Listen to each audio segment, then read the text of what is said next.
My name is Caroline. In the morning the police knocked on my door, I already knew it wasn't about a mistake. I stood in my hallway, in slippers, in a cardigan, the sun barely up the echo of that knock still ringing in my chest. Police, open up. 3 words that can turn a lifetime upside down. Only 12 hours earlier, I had been sitting at my kitchen table, the same table I'd paid off 10 years ago, finally debt-free at 62. I was sipping chamomile tea, trying to calm myself after a phone call with my mother that left my hands shaking, not from anger, but from something deeper, from knowing I had finally said no. It started with her voice tight and urgent, the way it always got when my younger sister was in trouble again. "Caroline, I need you to transfer the money tonight," she said. "What money?" I asked, though I already knew. "Your sister's, 26,000. Credit cards. She's desperate." I stared at the faded photograph on my fridge, my late husband smiling on our anniversary, taken before cancer hollowed him out and left me alone. I thought of the nights I worked, double shifts at the library, the weekends I skipped vacations, the careful budgeting that got me to a small but stable retirement. "I can't," I said quietly. "I won't." There was a pause on the line. Then came the familiar guilt. "She's family, so am I," I replied. She accused me of being cold, of forgetting where I came from, of turning my back on blood. I listened. I always listened.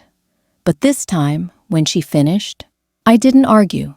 I didn't explain. I didn't cry. I said nothing. That silence must have terrified her more than any shouting ever could.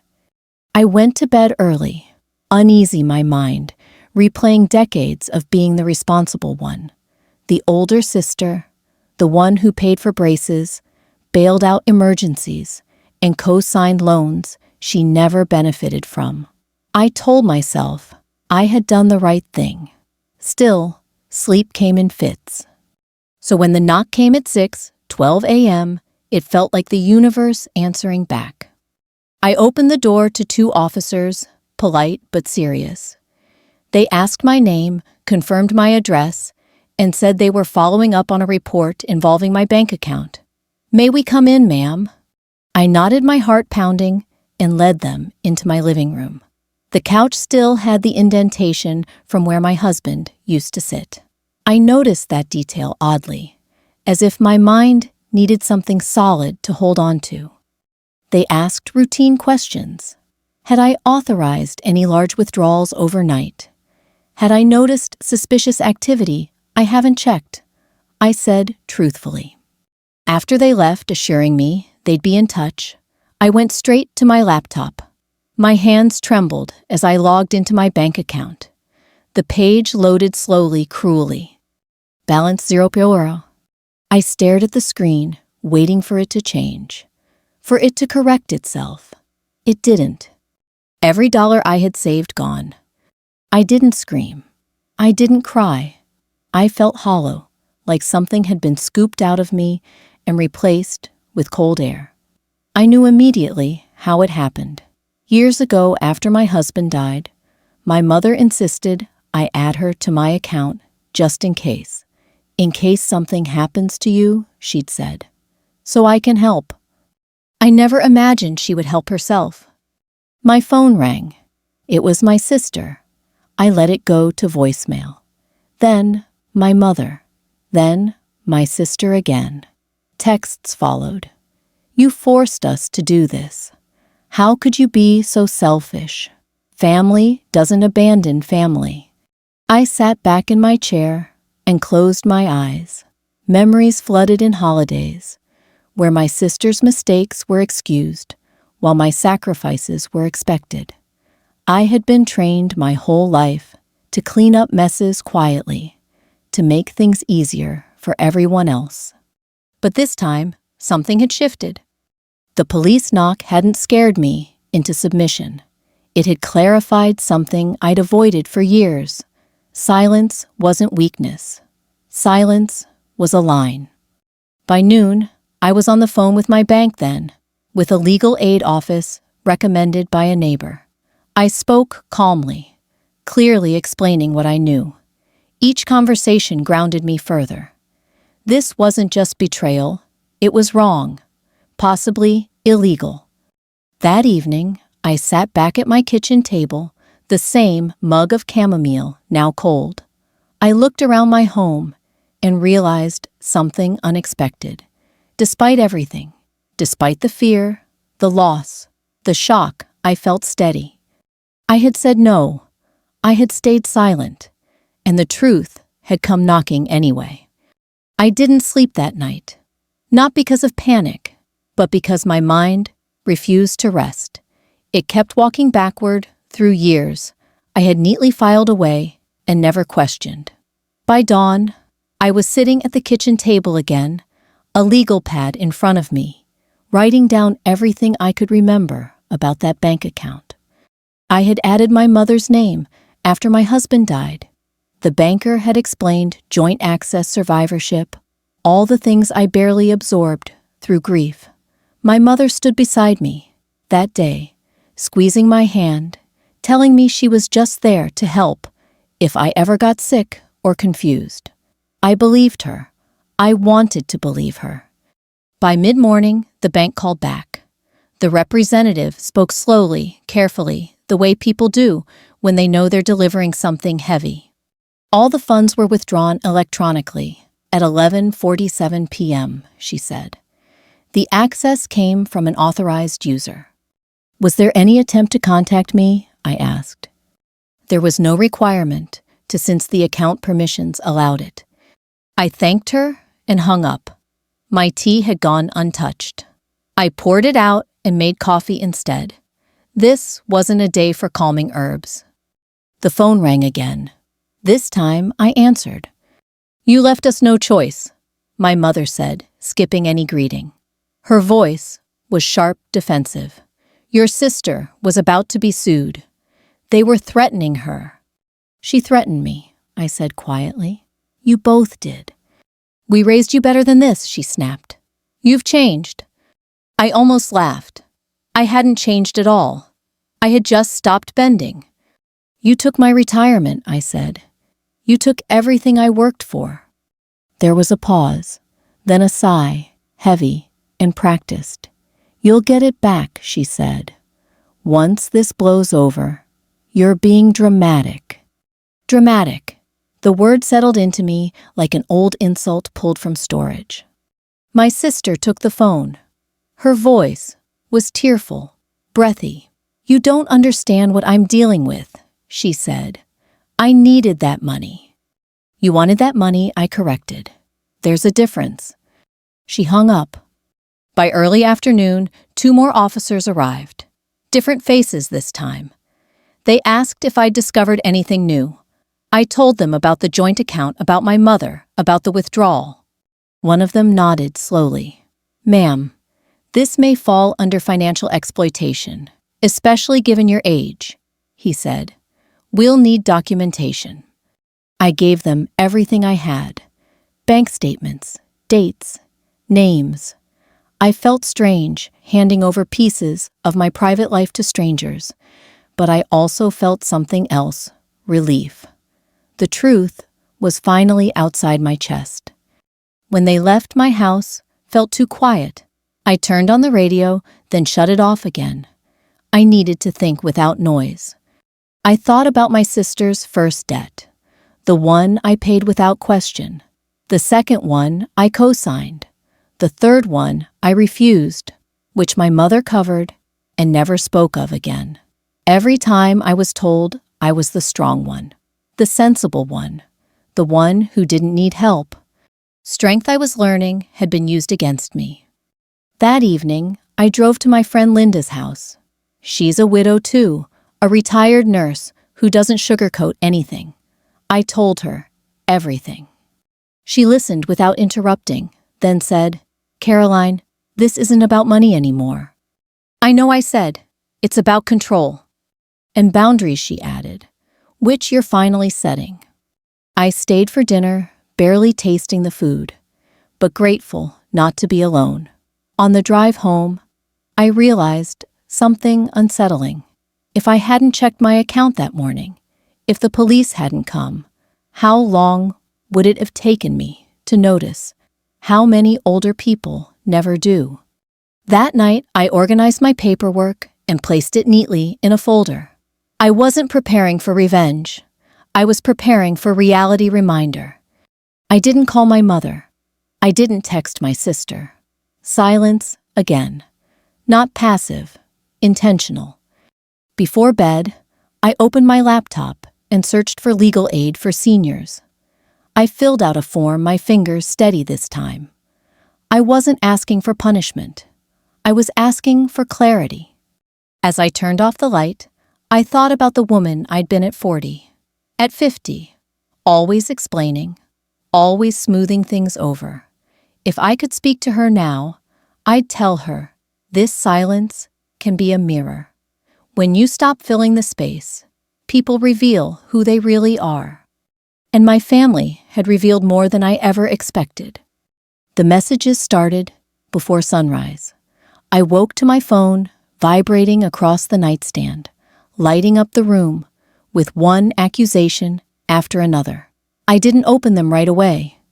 I already knew what they would say. When I finally did, it was exactly what I expected. You're tearing this family apart. How could you do this to your own mother? Your sister is sick with worry because of you. There it was, the familiar pattern. Something bad happens, and somehow it's my fault for not fixing it. By mid-morning, my cousin called, then my aunt. Each conversation followed the same script. They didn't ask what had happened. They told me what I should have done. She didn't mean it, my aunt said.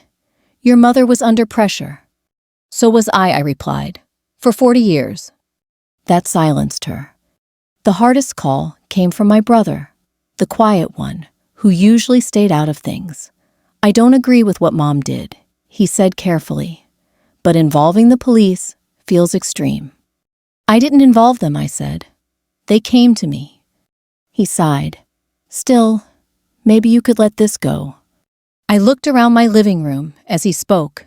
The couch I'd paid off, the lamp I bought secondhand, the walls I painted myself after my husband passed because I couldn't afford to hire anyone. Let it go, as if it were a small misunderstanding.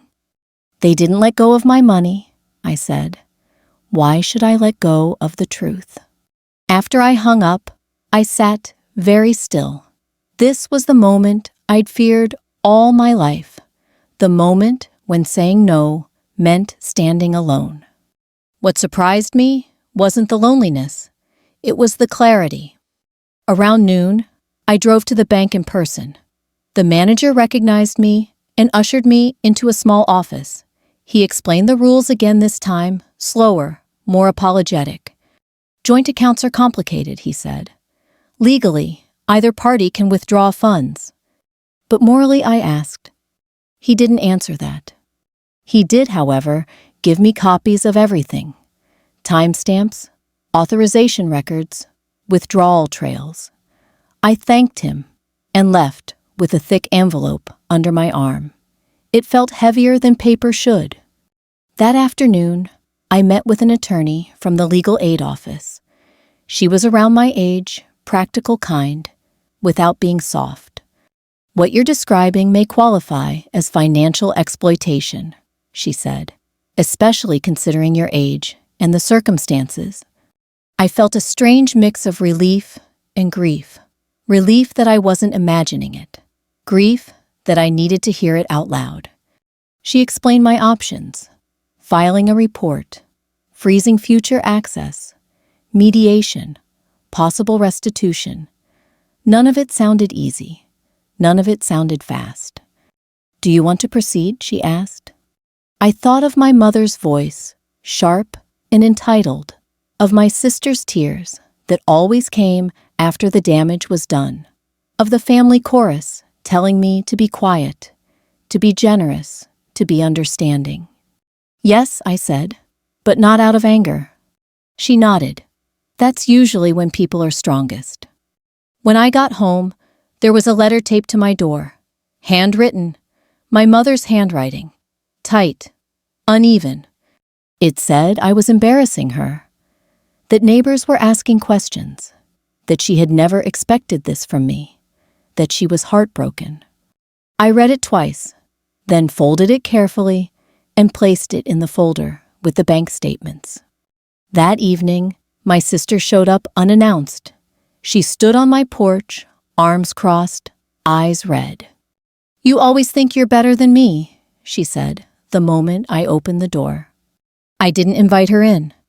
"I think I'm done cleaning up your messes," I replied. She scoffed. "You have no idea what I'm dealing with." "Then explain it," I said, without blaming me.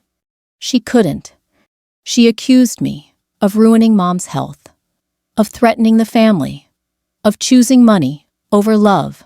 I listened until she ran out of breath.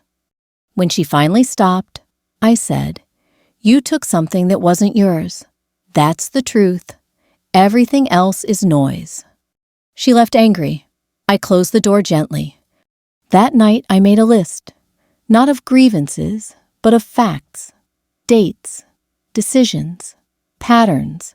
Seeing it all laid out was sobering. This wasn't one bad choice.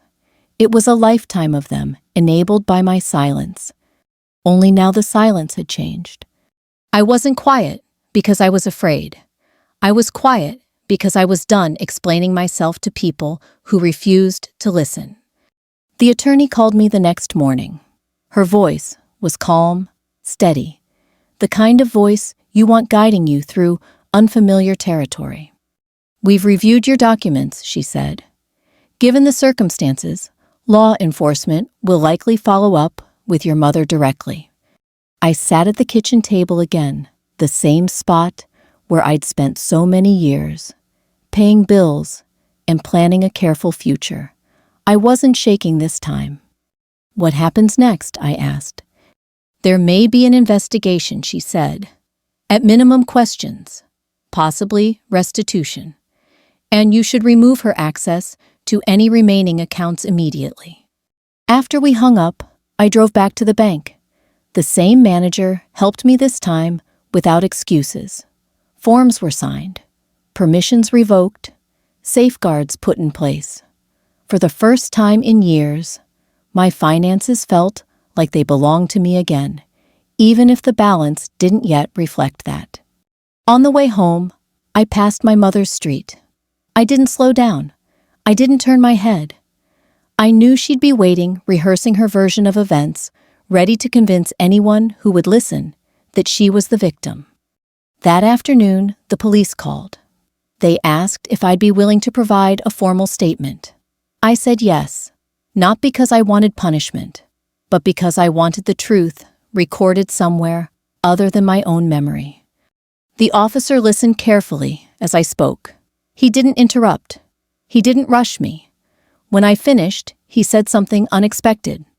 "You'd be surprised how often we see this," he said, "especially with older adults." I wasn't surprised at all. That evening, my brother called again. His tone had changed, less defensive, more uncertain. "They talked to Mom," he said. "She's upset." I imagined her pacing her living room, phone clutched in one hand, disbelief turning slowly into fear. "What did she tell you?" I asked. "That she was just borrowing it," he said. "That she meant to pay it back." "Did she say when I asked?" He was quiet for a moment. "No." For the first time, he didn't argue. 2 days later, my mother called. I almost didn't answer, but something told me this call would be different. Her voice was lower than I'd ever heard it. Not angry, not accusing, afraid. "They're saying I did something illegal," she said. "I was just trying to protect your sister." "You emptied my account," I replied, without asking. "I raised you," she said weakly. "Doesn't that count for something?" It did. That was the problem. It had counted for too much for too long. I'm not trying to hurt you, I said. I'm trying to stop being hurt. She cried then. Real tears, this time. Not the performative kind she used when she wanted something. I let her cry. I didn't rush to fix it. They said your sister's spending doesn't add up, she said quietly. Some of the money went places I didn't know about. I closed my eyes. Lies stacked on top of lies, finally collapsing under their own weight. Mom, I said this isn't about one debt. It's about years of choices. She didn't argue. That silence told me more than any apology could. Over the next week, things moved slowly. Paperwork, calls, meetings. The world didn't explode. No one went to jail. Life didn't end, but it did change. My sister stopped calling. When she finally did, her voice was flat stripped of excuses. They want proof of where the money went, she said. I don't have all of it. For once, I said that's not my problem. That night, I sat alone in my living room, lights low, thinking about how easily this could have ended differently. If I had panicked, if I had yelled, if I had handed over the money just to keep the peace. The police knock had felt like a threat. Instead, it became a turning point. The truth had come out not because I demanded it, but because I stopped covering it up. And once it was out, it refused to go back in. The fallout didn't arrive all at once. It came in quiet pieces, like mail you don't want to open, but can't ignore forever. Letters from the bank, follow-up calls from the attorney, a formal notice requesting my mother's presence for questioning. Each envelope felt heavier than the last. My sister finally told the truth, not to me at first, but to the attorney. Parts of it anyway. The $26,000 wasn't just credit cards. There were cash advances, late fees, interest stacked on interest. Money she'd told my mother was for medical bills had gone elsewhere. Online gambling sites. A weekend trip she claimed was for her mental health. Small lies layered into a structure that couldn't stand once someone stopped propping it up. When my mother heard something in her broke, not loudly, not dramatically, but quietly. My brother told me later that she sat at the kitchen table for a long time, staring at nothing, saying the same sentence over and over. I didn't know. That sentence followed her everywhere. She called me 2 days after the truth came out. I recognized the sound of her breathing before she spoke. It was slower now, careful. They showed me the records, she said.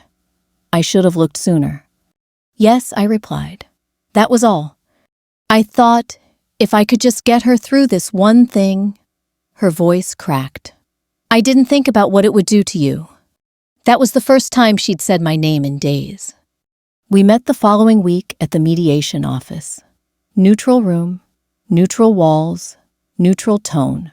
My sister arrived, late eyes, down shoulders, slumped. She looked smaller than I remembered, stripped of the confidence she wore like armor. The mediator explained the options. Repayment plans, partial restitution, accountability without destruction. No raised voices, no blame shifting allowed.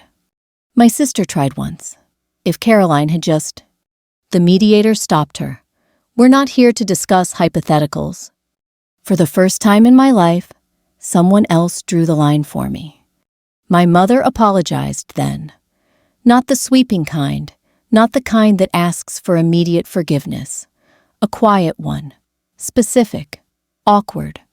I took something that wasn't mine, she said. I was wrong. I nodded. I didn't rush to reassure her. I didn't say it was okay. It wasn't. The plan they agreed on wouldn't make me whole overnight. Some money would come back, some wouldn't, but the point had shifted. This wasn't about recovering every dollar. It was about recovering myself.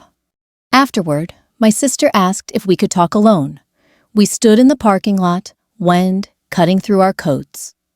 I didn't think they'd actually do anything, she said. I thought you'd cave. I used to, I said. She looked at me, then, not angry, not manipulative, just tired. I don't know how to fix this, she admitted. For once, I said gently, that's something you have to figure out. The weeks that followed were quieter. Family members stopped calling to lecture me. Some avoided me altogether. A few sent hesitant messages, checking in, asking how I was doing. One cousin even apologized. I didn't see it clearly, she said. I'm sorry. So was I. Sorry it took this long. Sorry it had to hurt so much to become visible. My mother and I spoke occasionally, carefully. She was softer now, less certain. She didn't ask for money. She didn't ask me to intervene. That was new. One afternoon, she said something that stayed with me. I thought protecting your sister meant sacrificing you, she said. I didn't realize I was teaching her the wrong lesson. I thought of all the times I'd mistaken endurance for virtue, of how easily women of my generation were praised for holding everything together, even as it pulled us apart.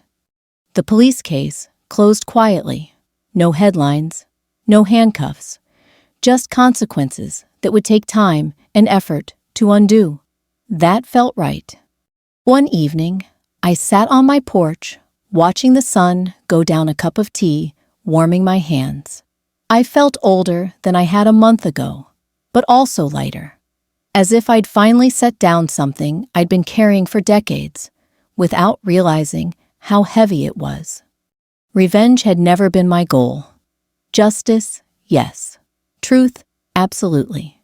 But what surprised me most was this. I didn't feel victorious. I felt free.